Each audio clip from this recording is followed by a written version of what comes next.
और आज मेरा जो फोकस है वो मेरी जो सीनियर सिस्टर्स हैं, मेरी जो बड़ी बहनें हैं, जिन्हें परमेश्वर ने परिवार में बेटे दिए, बेटियां दी हैं और जिन्होंने उनके विवाह करा दिए हैं, मैं उनसे बात कर रहा हूं। और मेरा ये उद्देश्य नहीं है कि मैं अपनी किसी बहन के ऊपर उंगली उठाऊं या उनको कुछ भी मेरे शब्दों से मैं उनको ठेस पहुंचाऊं, लेकिन ये आत्म मनन का समय है कि हम इस बात के ऊपर आज फोकस करेंगे। और मेरा जो थीम है मेरी बहनों के साथ जो मैं शेयर करूंगा वो है, are you a godly mother in law और a worldly mother in law? क्या आप एक आत्मिक सासू मां हैं या आप एक सांसारिक सासू मां हैं? और हम परमेश्वर के वचन से भी देखेंगे और सांसारिक बातें जो हमारे जीवन में लगातार होती हैं, कई बार हम उन्हें इग्नोर करते हैं, कई बार हम उन पर ध्यान नहीं देते, लेकिन वो हमें उन लोगों की तरह व्यवहार करने के लिए उत्साहित करती हैं, प्रेरित करती हैं या उस रास्ते पे लेके जाती हैं जो एक मसीही बहन से, जो वर्षों से परमेश्वर के वचन को पढ़ रही है, उससे परमेश्वर ये अपेक्षा नहीं करते। क्योंकि हमारी जो सीनियर सिस्टर्स हैं, मेरी जो बहनें हैं और विशेषकर जो मेरे लार्जर फैमिली ग्रुप में हैं, उनसे मेरा यही निवेदन है कि आज रात्रि में अपने आप को जांचें कि क्या आप एक गॉडली मदर इन लॉ हैं या आप एक वर्ल्डली मदर लॉ हैं। आइए हम प्रार्थना करें और परमेश्वर से सहायता मांगे।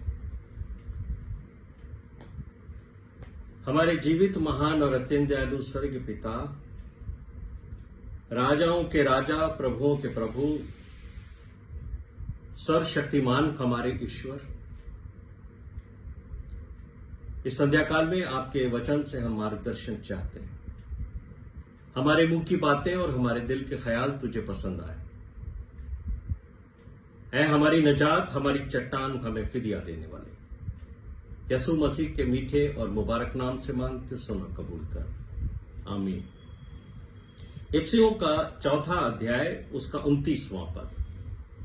पौलुस यहां एक शिक्षा दे रहे हैं, कोई गंदी बात तुम्हारे मुंह से ना निकले, पर आवश्यकता के अनुसार वही निकले जो उन्नति के लिए उत्तम हो, ताकि सुनने वाले पर अनुग्रह हो।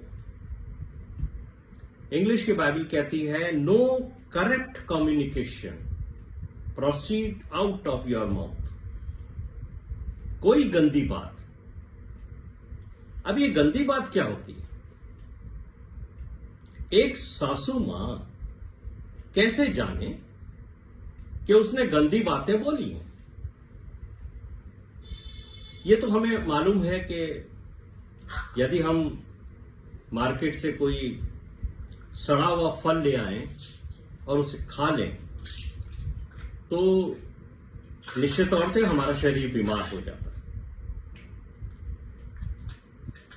लेकिन जब हम ऐसे शब्द बोलते हैं जो गंदे शब्द हैं, जिनके लिए पौलुस कहते हैं कि कोई गंदी बात तुम्हारे मुंह से ना निकले, तो ये जब हमारे गंदे शब्द हमारे मुंह से निकलते हैं, गंदी बातें हमारे मुंह से निकलती हैं, तो मैं याद दिलाना चाहता हूं कि हमारे घर का माहौल बीमार हो जाता है। मैंने आपसे कहा है कि मैं आज बड़ी आयु की मेरी जो मैच्योर्ड सिस्टर्स हैं, मैं उनसे बात कर रहा हूं, जिन्हें परमेश्वर ने प्रमोशन दिया है। वो सब मदर से अब मदर इन लॉज बन गई। विश्वासी बहनों, आप कैसे जानोगी अपने बारे में कि क्या आप एक आत्मिक सासू मां हो या आप एक सांसारिक सासू मां हो? देखिए, जब आप अपने घर में अपने बेटे और बहू के साथ व्यवहार में फर्क करती, छोटे होठों को से तो आप प्यार करती हो, लेकिन आपका मन फर्क रहता है। या मैं ये कहूं कि आप बेटों से प्यार करती हो और अपनी बहुओं के साथ आप दुर्व्यवहार करती हो। You are a worldly mother in law. जब आप अपनी बहुओं में हर तरह की कमियां निकालती हो, छोटी छोटी बातों में आप उस पर दोष लगाती हो, इस व्यवहार से आपको यह मालूम होगा कि आप एक सांसारिक सासू मां हो। क्योंकि ये जो व्यवहार है दोष लगाने का, छोटी छोटी बातों पे उंगलियां उठाने का, यह परमेश्वर के चरित्र से बिल्कुल विपरीत है। और परमेश्वर का चरित्र आपको पवित्र वचन बाइबल में जो मिलता है वो आपको बड़े गंभीरता से समझना चाहिए। क्योंकि परमेश्वर कहता है कि मैं तेरे पापों को कभी स्मरण ना करूंगा, मैं तेरी गलतियों को कभी स्मरण नहीं करूंगा। परमेश्वर आपकी गलतियों को क्षमा करता है। और सबसे जो महत्वपूर्ण बात यह है कि वो आपकी बुराइयों को ढांपता है। और ये बात पौलुस ने अपने रोमियो के 4 अध्याय के 7वें पद में कही है कि धन्य है वे जिनका अधर्म क्षमा हुए और जिनके पाप ढांपे गए हैं। और दाऊद ने भी ये बात कही है अपने भजन 32 के पहले पद में कि धन्य है वो व्यक्ति जिसके पापों का लेखा परमेश्वर ना ले, बल्कि जिसके अधर्म ढांपे गए हैं, जिसकी गलतियां ढांपी गई हैं। जब हम यीशु मसीह को उसके सुसमाचारों के द्वारा जानने का प्रयास करते हैं, जब हम सुसमाचार पढ़ते हैं, तो लूका के 6 अध्याय के 45वें पद में gospel according to Luke chapter 6 verse 45 के अंदर यीशु मसीह ने हमसे एक बहुत गंभीर बात कही थी। वो कहते हैं कि भला मनुष्य मन के भले भंडार से भली बातें निकालता है और बुरा मनुष्य अपने मन के बुरे भंडार से बुरी बातें निकालता है। वैसे तो हर सासू मां अपनी बहुओं से दूसरों के सामने तो बहुत ही मीठी मीठी बातें करती और ऐसा दिखावा जैसे उनके जीवन में सिर्फ प्रेम ही प्रेम है, ये दिखाने की कोशिश करती हैं। लेकिन जैसे ही आप घर में आती हो, आपके व्यवहार में फर्क क्यों आ जाता है?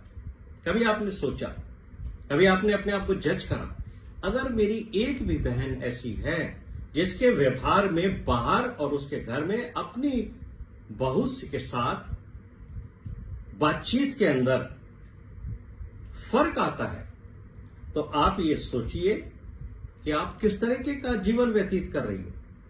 कलीसिया के लोगों के बीच, रिश्तेदारों के बीच, समाज में, दुनिया में लोग आपको एक आदर्श मां के रूप में देखते हैं। वो देखते हैं कि आप एक आदर्श सासू मां हो, पर क्या आपने अपने आप को एक आदर्श मां समझते हुए एक ऐसी सास जिसके चरित्र को बाइबल बताती है, क्या आप उस चरित्र के सामने खड़ी हो सकती हो? और वो चरित्र है नओमी का। नओमी जो थी, उसकी जैसा परमेश्वर का वचन आपसे उम्मीद करता है। दरअसल जब हमारे घर में विवाह होते हैं और बाइबल का हम अध्ययन करते हैं, तो हर मां ये चाहती है, जो मदर इन लॉ है, कि उसकी जो बहू है वो रूथ की जैसी हो। बहुत अच्छी बात है, लेकिन क्या आप एक ऐसी सासू मां हो जिसका चरित्र, जिसका व्यवहार, जिसका प्रेम नओमी की जैसा है? क्या आपको नहीं लगता कि आपका बाहरी जीवन, आपका वास्तविक जीवन फर्क है? सोचिए इस बात के ऊपर कि आप बाहर कुछ हो, बाहर आपका व्यवहार अपनी बहू के साथ कुछ है, लेकिन उसी बहू के साथ जब आप घर में होती हो तब आपका व्यवहार फर्क हो जाता है। क्या आपने गौर किया, ध्यान किया इस बात को कि जिन मीठे शब्दों का प्रयोग बहू के साथ घर से बाहर करती हो, घर में आते ही आपके मुंह से निकलने वाले वो शब्द कड़वे क्यों हो जाते हैं? कारण क्या है? कारण यह है कि हमारी बहुत सी बहनें भेदभाव करती हैं, दोष लगाती हैं। यही उनका असली चरित्र है। मन में आप बहुत सारी बातें छिपा कर रखती हो और फिर जब दूसरे लोग जो आपको एक स्पिरिचुअल लेडी समझते हैं, जब वो आपके साथ नहीं होते हैं, तो जो आपके मन में भरा होता है वो आपके मुंह पर आता है और वही आपका असली चरित्र है। क्योंकि जैसे हमारे विचार होते हैं वैसा ही हमारा चरित्र होता है। और पौलुस इफिसियों के 4 अध्याय के 29वें पद में कहते हैं, कोई गंदी बात तुम्हारे मुंह से ना निकले। करप्ट कम्युनिकेशन होता क्या है, ये मुझे और आपको बहुत ध्यान से समझना चाहिए। करप्ट कम्युनिकेशन आप कैसे डिस्क्राइब करोगे? और मैं बहुत छोटे से शब्दों में इसको एक्सप्लेन करता हूं। आप कहोगे कि मेरे घर में तो कोई भी गंदी बात नहीं होती है, कोई करप्ट कम्युनिकेशन नहीं होता। लेकिन मेरी बहनों, जब आपके घर में आपकी बहू आपकी बातों को सुनकर अपनी आंख में आंसू भर लाए, वो बातें गंदी बातें हैं, वो करप्ट कम्युनिकेशन है। और जब आप उसकी इंसल्ट करती हो, ये करप्ट कम्युनिकेशन। जब आप गुस्से में भरकर उसको बोलती हो कि तू ऐसी है, ये करप्ट कम्युनिकेशन है। जब आप उसका मजाक बनाती हो, और विशेषकर उन वस्तुओं को लेकर जो वो अपने पीहर से उसके माता पिता ने जो उसको विवाह के समय दिए थे, जब वो उनको लेकर आई है तो आप उसका मजाक बनाती हो, ये गंदी बात है। उन वस्तुओं को लेकर के जो सांसारिक हैं। और अब बाइबल के पद को जब हमारे बीच में पढ़ा जाता है इब्रानियों 3:15 में कि तुम्हारा स्वभाव लोभ रहित हो और जो तुम्हारे पास है उसी में संतोष करो, आपको खूब अच्छा लगता है जब परमेश्वर के भवन में या किसी संध्याकाल सभा में या कोई परमेश्वर का व्यक्ति आपसे जब ये बात कहता है कि देखो इब्रानियों की पुस्तक में लिखा है कि जो हमारे पास है उसी से हमें संतोष करना चाहिए, आप सिर हिला हिलाकर बहुत खुश होती हो और ऐसा को दिखाने का प्रयास करती हो कि आप इस पद से सहमत हो। लेकिन जबकि आपका चरित्र, आपका व्यवहार उन वस्तुओं के प्रति जो घर में लाई गई हैं वचन के विपरीत है। आप उसमें कमियां निकालती हो। जब आपकी बहू आपके लिए बाजार से कोई गिफ्ट लेके आती है तो आप उस गिफ्ट के वैल्यू, उसका प्राइस देख करके अपने विचारों को तोलती हो, ना कि उस प्रेम को देखकर जिस प्रेम से वो लेके आई है। कई बार हमारी बेटियों के पास या बहुओं के पास इतना धन नहीं होता कि वो अपने मदर इन लॉ के लिए कुछ लेके आए, फादर इन लॉ के लिए कुछ लेके आए। वो लेके आए हैं, ये है इंपॉर्टेंट। उसका जो प्राइस है, उसकी जो कीमत है, वो इंपॉर्टेंट नहीं है। लेकिन ज्यादातर महिलाएं जो हैं वो सबसे पहले ये नोट करती हैं कि उनकी बहू जो उनके लिए गिफ्ट लाई है उसकी कीमत कितनी है। ये है करप्ट कम्युनिकेशन।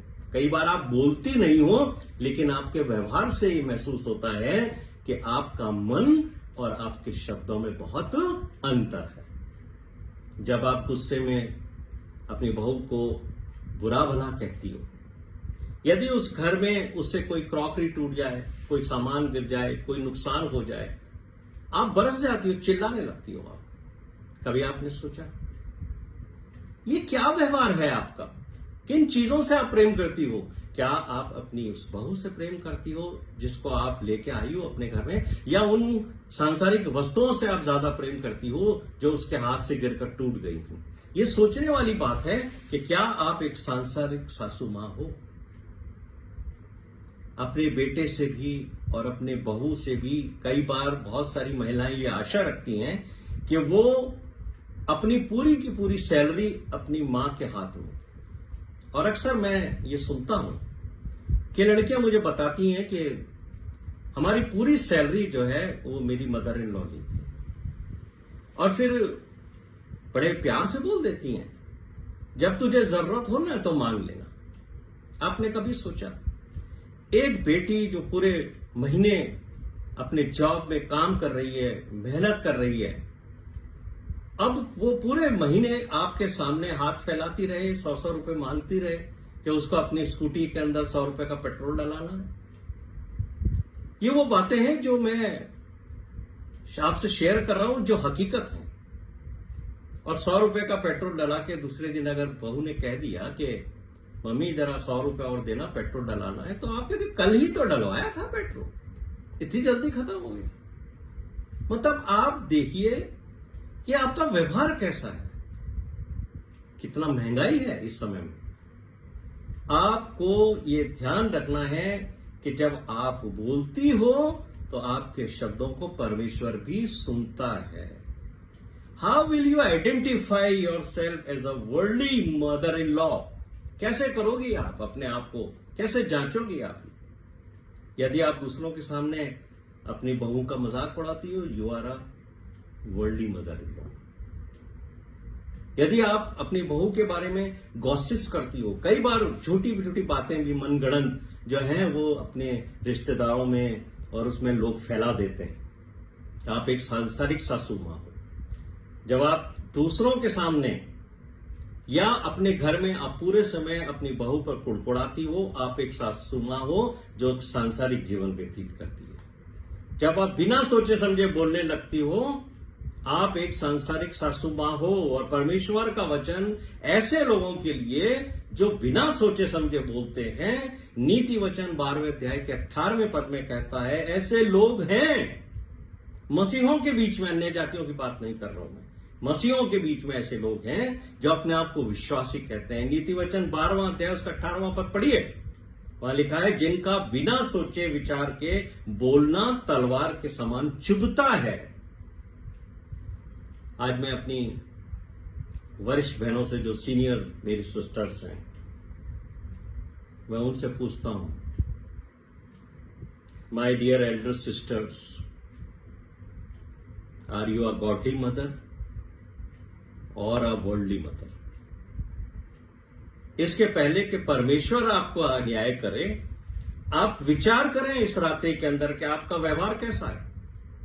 परमेश्वर जानना चाहता है तुम्हारा व्यवहार कैसा है। परमेश्वर का वचन पढ़ते हो और उस वचन के विपरीत काम करते हो, तुम्हारा व्यवहार कैसा है तुम्हारी बहू के साथ। ये बहुत इंपॉर्टेंट है, क्योंकि ये रिलेशंस परमेश्वर ने बनाए। मुंह से निकले हुए एक एक शब्द उसको तसल्ली पहुंचाते हैं या उसको दुख पहुंचाते हैं या उसको चुभते हैं, यह आपको विचार करना पड़ेगा।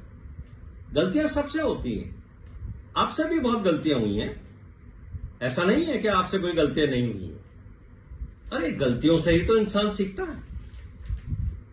और जिन बहनों को अपनी बहुओं में गलतियां ही गलतियां नजर आती हैं, तो मैं बहुत ही आदर के साथ मेरी उन बहनों को आज एक बात स्पष्ट तौर से कहना चाहता हूं कि सबसे बड़ी गलती तो आपकी है। पूछिए आप क्यों मैं ऐसा कहता हूं। मैं इसलिए कह रहा हूं आपकी सबसे बड़ी गलती, क्योंकि जब आपने अपने बेटे के विवाह के लिए लड़कियों को देखना शुरू किया, आपने सबसे बेस्ट गर्ल को चुना जो उस समय आपके बेटे के लिए सबसे सूटेबल थी। आपने उसका चुनाव किया, आप उसको अपने घर में लेकर के आई हो, सबसे अच्छी लड़की को, वो आपकी नजर में सबसे अच्छी थी, इसीलिए तो आपने उसको चुना था। अब इतनी जल्दी क्या हो गया उसके अंदर कि उसके अंदर सारी बुराइयां आ गई हैं। एक लड़की में कुछ तो अच्छाई होगी। क्या आपको अपनी डॉटर इन लॉ के अंदर कोई अच्छी बात नहीं लगती? एक सांसारिक सासू मां की यही पहचान है कि उसमें प्रेम की कमी होती है। यदि बहू में कोई कमी भी है तो पतरस बहुत अच्छे से एक बात समझाते हैं। पहला पतरस 4वां अध्याय उसके 8 पद में पतरस कहते हैं, प्रेम सब बुराइयों को ढांप लेता है।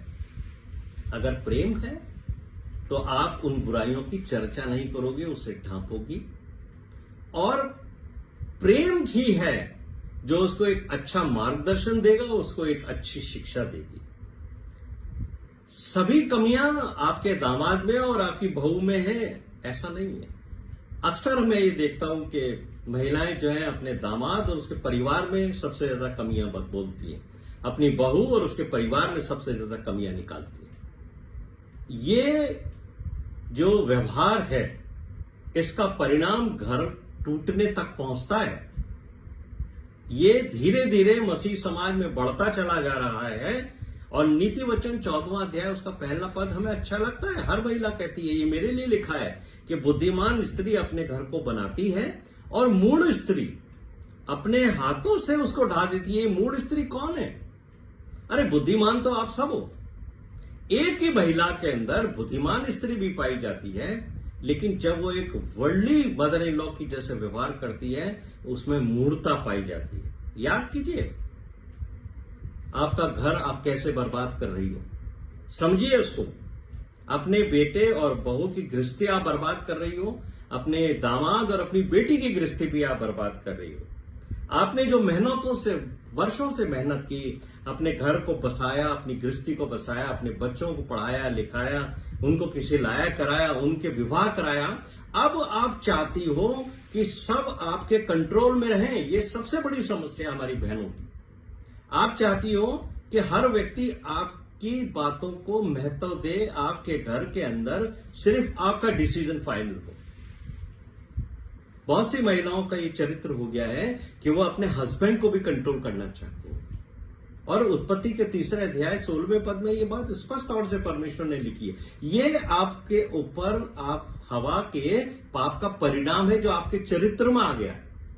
पढ़िए उत्पत्ति का 3 अध्याय उसका 16वां पद, वहां लिखा है, परमेश्वर का दंड है ये हर महिला के लिए कि तेरी लालसा तेरे पति की ओर होगी। ये लालसा जो है ना, ये है कंट्रोल करने का attitude. Many wifes wants to control their husbands today. आज ये व्यवहार है।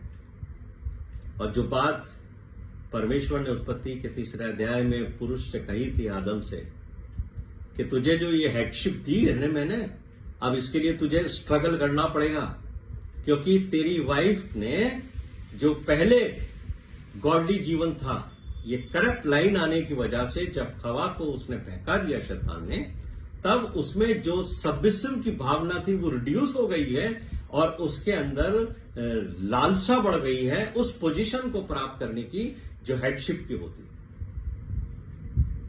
मैं आप सब बहनों से एक बात कहना चाहता हूं कि घर में हर बात आपकी मानी जाए, घर में हर सलाह जो आप देती हो वही हो।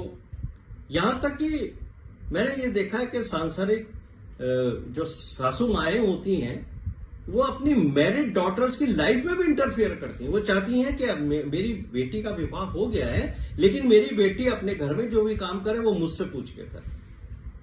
और आप उत्साहित करती हो उससे, बार बार आप फोन करती हो या अपनी बेटी को कहती हो फोन करके बता तेरे यहां क्या चल रहा। अरे भाई, आपको जो सिखाना था आपने सिखा दिया। अब वो अपने घर में है, वहां भी उसके पास एक मदर है। अगर उसको कुछ पूछना है वो अपनी मदर इन लॉ से पूछेगी। लेकिन आपका इंटरफेरेंस इतना बढ़ता है कि वो घर वाले परेशान हो जाते हैं। आपने सोचा, बहुत सारी मेरी बहनें हैं, ये उनका घमंड है। वो चाहती हैं कि उनके बच्चों की गृहस्थी उनके कंट्रोल में रहे, लेकिन अनजाने में धीरे धीरे आप उनको बर्बाद करती जा रही हो। और मैं पिछले दिनों अखबार में पढ़ रहा था कि भारत में अलग अलग कम्युनिटीज के डाइवोर्स का जो रेशियो आया है, पिछले 10 वर्षों का जो ग्राफ है, बड़े दुख के साथ मुझे कहना पड़ रहा है कि क्रिश्चियन कम्युनिटी में, मसीही समाज में ये सबसे तेजी से ये ग्राफ बढ़ रहा है। और उसका एक कारण जो है वो मदर इन लॉ का एटीट्यूड है। जो फोकस आपको परमेश्वर के वचन पर करना चाहिए, उससे आपने फोकस हटाकर संसार पे कर दिया। और शैतान यही चाहता है कि आपके घर के अंदर हमेशा विवाद ही रहे, झगड़े परेशानियां रहें। आप एक तरफ तो कहती हो कि मैं उस प्रभु यीशु मसीह के अनुयायी हूं, उसकी आराधना करती हूं जो शांति का राजकुमार है।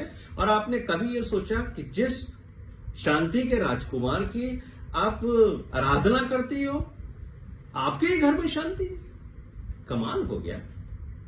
एक ऐसा चरित्र परमेश्वर आपको आज दिखाना चाहता है जो एक स्पिरिचुअल मदर इन लॉ का है। और स्पिरिचुअल मदर इन लॉ वो होती है जो हर परिस्थिति में अपने जीवन को आध्यात्मिक रूप से प्रकट करती है।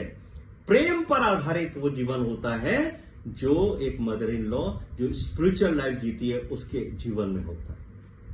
इफिसियों का 4 अध्याय 29वां पद, इसी पे फोकस कीजिए कि पौलुस कहते हैं कि एक आत्मिक मां के मुंह से वही बातें निकलती हैं जो उन्नति के लिए उत्तम होती हैं और सुनने वाले पर अनुग्रह होता है। आपके मुंह से निकलने वाले हर शब्द, हर बात को घर के अंदर उन्नति होनी चाहिए, घर के अंदर खुशी आनी चाहिए। तीतुस तो यही कि पत्री में पौलुस ने क्या कहा है, कई बार हम लोग इस पे बात कर चुके हैं। तीतुस की पत्री उसका 2 अध्याय उसके 3 पद के अंदर पौलुस कहते हैं कि बूढ़ी जो स्त्रियां हैं उनका चाल चलन पवित्र लोगों सा हो, वे दोष लगाने वाली ना हो, पियक्कड़ नहीं हो और अच्छी बातें सिखाने वाली हो। आपकी बहू दूसरे परिवार से आई है, उसको आपके घर के तौर तरीके नहीं मालूम है, उसको आपके घर का डिसिप्लिन नहीं मालूम। आप उसको प्रेम से सिखाइए, बताइए उसको, वो सीख लेगी, मना नहीं करेगी, लेकिन प्रेम के साथ। अगर आप एक स्पिरिचुअल मदर इन लॉ हो, हर काम आप प्रेम के साथ करोगी, हर काम आप करोगी, उससे घर की उन्नति होगी, उस घर की जिसको आपने बहुत मेहनत के साथ खड़ा किया, एस्टेब्लिश किया, बनाया है।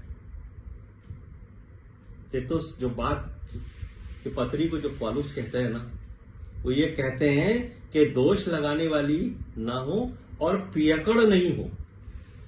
आज दिन में मैं इस बात के ऊपर मेडिटेट कर रहा था। दोष लगाने वाली तो बहुत हो सकती हो आप, लेकिन आप कहोगी कि पियक्कड़ तो नहीं है भाई। ये बात हमारे समझ में नहीं आई कि पौलुस ने ये बात क्यों कही। पियक्कड़ जो शब्द का इस्तेमाल किया गया है वो सिर्फ शराब से या किसी नशे से ही ताल्लुक नहीं रखता है। इसका स्पिरिचुअल एप्लीकेशन यह है कि जब आपके ऊपर कोई चीज आपको इन्फ्लुएंस करती है, जो आपको कंट्रोल कर लेती है, आप उसके इन्फ्लुएंस में होते हो। जैसे एक शराबी है, वो वैसे अच्छा जीवन व्यतीत करता है, लेकिन जब वो शराब पी लेता है, जब वो इंटॉक्सिकेशन के इन्फ्लुएंस में होता है, लिकर के इन्फ्लुएंस में होता है, तब उसका एटीट्यूड बिल्कुल फर्क हो जाता है। तो जब आप अच्छा व्यवहार करती हो सब जगह, कलीसिया के बीच में, रिश्तेदारों के बीच में, समाज के बीच में, सब जगह आपका व्यवहार अच्छा है, तो आपने कभी सोचा कि घर में आकर आपका व्यवहार में फर्क क्यों आता है? मैं आपको बताना चाहता हूं कि आपको शैतान इन्फ्लुएंस करता है, आपको एक पियक्कड़ महिला के रूप में कन्वर्ट करता है, जो इंटॉक्सिकेशन से ही नहीं आती है। सिर्फ शराब पीने से ही आप पियक्कड़ नहीं होते, तो आप पे इन्फ्लुएंस आता है किसी चीज का, और आप उस पर्टिकुलर समय में उसके कंट्रोल में होती हो। और ये शैतान करता है। शैतान का यही काम है, पति पत्नी के बीच में, सास बहू के बीच में, पिता पुत्र के बीच में, बेटी मां के बीच में, ये जो कॉन्फ्लिक्ट है, जो समस्या है एक दूसरे को नहीं समझने की और एक दूसरे को अपने विचारों को ढांपने की, थोपने की, ये शैतान के द्वारा होती है। और पवित्र लोगों को हमेशा पवित्रता में धीरज रखते हुए हर काम को करना है। यही बाइबल की डिमांड है और यही बाइबल की टीचिंग है। और उसकी सबसे बड़ी जो क्वालिटी होती है एक स्पिरिचुअल मदर इन लॉ की, वो यही है कि वो हर काम धीरज के साथ करती है, हर परिस्थिति को वो धीरज के साथ बर्दाश्त भी करती है। लेकिन शैतान आपके घर को डिस्टर्ब करता है। लेकिन आपको ये जानना है कि अगर आप एक स्पिरिचुअल मदर इन लॉ हो तो आप कभी दोष नहीं लगाओ, बल्कि हर उस कमजोरी को जो आपकी बेटी में है या आपकी अपनी बहू में है, उस कमजोरी को परमेश्वर के वचन से और अपने स्वयं के जीवन से आप उसे दूर करने का प्रयास करोगे। वचन से सिखाइए कि परमेश्वर के वचन में क्या लिखा है। इतने वर्षों तक आपने परमेश्वर का वचन पढ़ा है, वो आपके माइंड में है, आपके जीवन में भी होना चाहिए। पौलुस कहते हैं अच्छी बातें सिखाने वाली हो। पौलुस इसलिए ये सिखा रहे हैं कि सासू माताओं को अपनी गृहस्थी जो उन्होंने वर्षों से मेहनत करके बसाई है, अब उसको अपनी आंखों के सामने बढ़ता हुआ देखना है। अच्छी तरीके से आपकी बहू जो है आपकी गृहस्थी को आगे बढ़ाएगी, उस पर विश्वास करिए, उसको मौका दीजिए, वो आपके सामने आपके घर को अच्छा करेगी। मैंने यही कहा आपको, आपकी बहू दूसरे परिवार से आई है, उसको इस परिवार को समझने दीजिए, उसको आप समझाइए, लेकिन प्यार से, डांट से नहीं। डांट से हर चीज, क्रोध से हर चीज बिगड़ती है मेरी बहनों। एक स्पिरिचुअल मदर जो है वो अपनी बहू को छोटी छोटी गृहस्थी की बातें प्रेम से सिखाती है। उसके घर में जो खाना जिस तरीके से उसकी मदर बनाती है, उसने वो स्टाइल सीखा है, उसके हाथ में स्वाद फर्क हो सकता है। आप जो भोजन बनाती हो, जो आपके पति और आपका बेटा खाता आया है, उसका टेस्ट फर्क हो सकता है, लेकिन एक दिन आप महसूस करोगी कि जैसे जैसे आप सिखाओगी, आपकी बहू के हाथ में भी वही स्वाद आने लगेगा जो बरसों से आपके घर में आपके भोजन के द्वारा आता है, जिसको सब घर के लोग कहते हैं कि मम्मी ने बहुत स्वादिष्ट भोजन बनाया। प्रेम दीजिए अपनी बहू को, घर में 4 चांद लगा देगी वो बेटी। पहला यूहन्ना, यानी यूहन्ना की पहली पत्री 4 अध्याय उसके 7वें पद में यही बात पर यूहन्ना कहते हैं कि हे प्रियो, आपस में प्रेम रखो। प्रेम जो है वो उम्र नहीं देखता। आदर जब आप दोगे एक दूसरे को, निश्चित तौर से आपका घर जो है वो आशीषों से भर जाएगा। सास और बहू का जो सही चरित्र है, अगर बाइबल से आप उसको सीखना चाहती हो तो वो रूथ और नियोमी का चरित्र है। और हर मदर इन लॉ ये आशा रखती है, जो मैंने बात बताई, कि मेरी बहू रूथ जैसी हो। लेकिन क्या आपने सोचा कि आपका चरित्र, आपका व्यवहार नियोमी की जैसा है? नियोमी का चरित्र का जो एक ऐसा उदाहरण है बाइबल में, हर एक को उससे सीखना चाहिए। आपने इस बात को कई बार पढ़ा है, रूथ की जो पुस्तक है उसको आपने कई बार पढ़ा है, और महिलाओं की सभाओं में तो इसके ऊपर बड़े बड़े व्याख्यान होते हैं। आप उस बात को समझो कि दोनों बेटों की मृत्यु हो गई है नियोमी के, दोनों उसकी बहुएं विधवा हैं। कितना बड़ा दुख है जवानी के अंदर कि एक बच्ची के, एक बेटी को उसका हस्बैंड छोड़ दे इस संसार में अकेले, कितना दुख है उसके ऊपर। लेकिन इन दोनों लड़कियों ने अपनी मदर इन लॉ को नहीं छोड़ा, अपनी सास को छोड़ के नहीं चली गई। लेकिन नयोमी ने यह कोशिश करी कि मेरी ये बेटियां मेरे लिए अपनी जवानी को बर्बाद ना करें, बल्कि उन अपना घर बसाएं और विवाह करें, अपने पतियों के घर के अंदर विश्राम करें। देखिए क्या चरित्र है, क्या है ये प्रेम। ये एक ऐसा उदाहरण है जो हर एक सासू मां को, जो मसीही सासू मां है, उसे सीखना चाहिए। और दोनों बहुओं के साथ उसने प्रेम किया। एक बहू चली गई, लेकिन दूसरी बहू जो रूथ थी वो क्यों उसके साथ आई, जबकि वो बच्ची, वो लड़की जो थी वो एक अन्य जाति से थे, मुआबिन थी। वो क्यों रूथ के साथ आई? वो रूथ क्यों आई नियोमी के साथ? सिर्फ इसलिए कि नियोमी ने उसको इतना प्रेम दिया, इतना प्रेम दिया कि उसके मन में ये जिज्ञासा पैदा हुई कि मैं उस परमेश्वर को भी देखना चाहती हूं जिसके मानने वाले लोगों के अंदर इतना प्रेम भरा हुआ है। नियोमी के जीवन, नियोमी के व्यवहार, नियोमी के चरित्र, नियोमी की बातों से उसने इस बात को महसूस किया कि जो लोग उस शिक्षा पे चलते हैं, जिस शिक्षा को पाकर उनके जीवन में प्रेम का सोता उमड़ता है, वो परमेश्वर कैसा होगा। इसलिए उसने कहा था कि तेरे लोग मेरे लोग होंगे और तेरा परमेश्वर मेरा परमेश्वर होगा। और पौलुस हमें प्रेम में बढ़ने के लिए जो सलाह देते हैं वो 1 कुरिन्थियों के 13वें अध्याय में कहते हैं। और मेरी प्रिय बहनों, आप इस 5वें पद के ऊपर ध्यान रखना, जो आपको 1 कुरिन्थियों 13वें अध्याय के 5वें पद में पौलुस कहते हैं कि प्रेम अनरीति नहीं चलता, प्रेम अपनी भलाई नहीं चाहता। नियोमी ने यह नहीं सोचा कि मैं इतनी बूढ़ी हो गई हूं, मुझसे तो अब काम भी नहीं होता, मेरे बेटे भी चले गए, मेरा पति भी चला गया, मैं रोटी कैसे खाऊंगी, मैं तो कहीं जॉब करने के लायक नहीं हूं, कहीं 2 पैसा नहीं कमा सकती। प्रेम अनरीति नहीं चलता। वो सिर्फ अपनी भलाई नहीं चाहता, उसने ये नहीं सोचा कि अगर ये बहुएं मेरे को छोड़ के चलेगी तो मेरा क्या होगा। प्रेम में उसने यही सोचा कि मैं इनका जीवन अच्छा करके चलूं। प्रेम अनरीति नहीं चलता, वो अपनी भलाई नहीं चाहता, झिझलाता नहीं, छोटी छोटी बातों में बुरा नहीं मानता। नियोमी की बड़ी बहू उसको छोड़ के चली गई, नियोमी ने बुरा नहीं माना, छोटी को भी उत्साहित किया, रूथ को भी, तू भी चली जा बेटा, अभी तो तू जवान है, एक पति कर ले, उसके साथ अपना घर बना, प्रभु तुझे आशीष दे।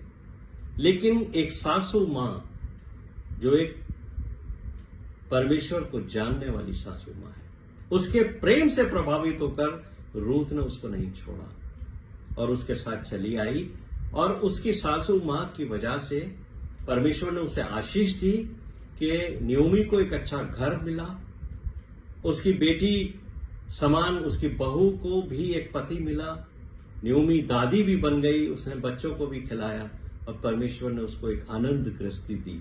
उसका जो कारण है वो प्रेम था जो उसके अंदर से एक सोते की तरह उमड़ता था। मेरी प्रिय भाइयों और बहनों, हम जो लार्जर ग्रुप में हैं, जिसमें विशेषकर मैं अपनी बहनों से आज बात कर रहा हूं, आप एक मसीही महिला होकर यदि आप एक सांसारिक सासू मां का जैसा जीवन व्यतीत करती हो, निश्चित तौर से आप परमेश्वर के वचन से बहुत दूर हो। हम प्रेम की बातें करते हैं, हम दूसरों को प्रभु यीशु मसीह का संदेश सुनाना चाहते हैं, लेकिन हमारे अपने जीवन में प्रेम नहीं है, और प्रेम ही परमेश्वर है। ये आपको परमेश्वर के वचन में सीखने को मिला है।